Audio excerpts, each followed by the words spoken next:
So, hello mga besi ko. Ayan, October 17 yan. At ngayon nga, may cooking show kami dito sa may aming lab. Napakita ko lang kung anong aming gagawin natin. Naka-prepare na kami ng aming mga ingredients. At kung may kita nyo na pa, ang daming student na sisabay-sabay din nag-cooking ngayon. At ayan nga, ang aming luluto ay shrimp.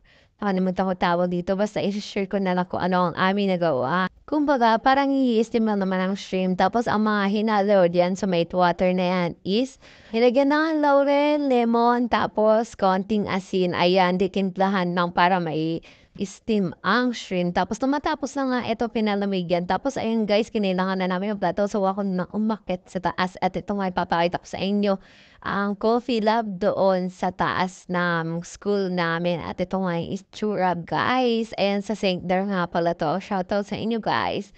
At ito na nga, guys, yung ginawang sauce. Ayan, minekos-mekos kaya na nga ang tomato sauce.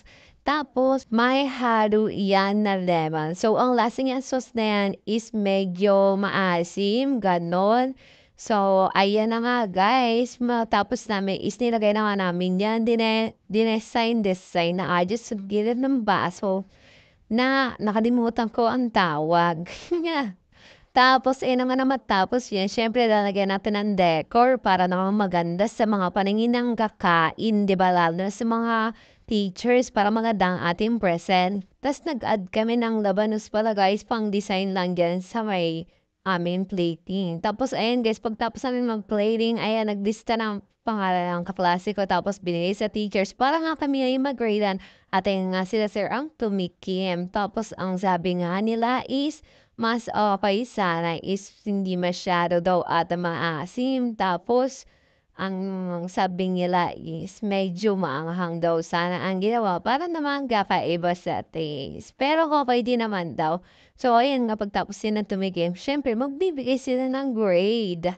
After itong tumitikim is hindi namin sila prop. Kumbaga, taga-tikim din sila dito sa aming lab. Tapos ayun yung pinaka-prop namin si Sir Andrew. Hi, sir! Ayun nga lang, hindi ko na nabidyohan kung ano yung grade na binigay niya. Pero itong dalawang teachers na to, is nakita ko yung grade na binigay nila. Ayan, yung isa nga is 90, yung lalaking teachers. Pero yung isa, 92. Ayan, thank you so much at itong gawa namin. Naway sana nagustuhan yung video. Thank you!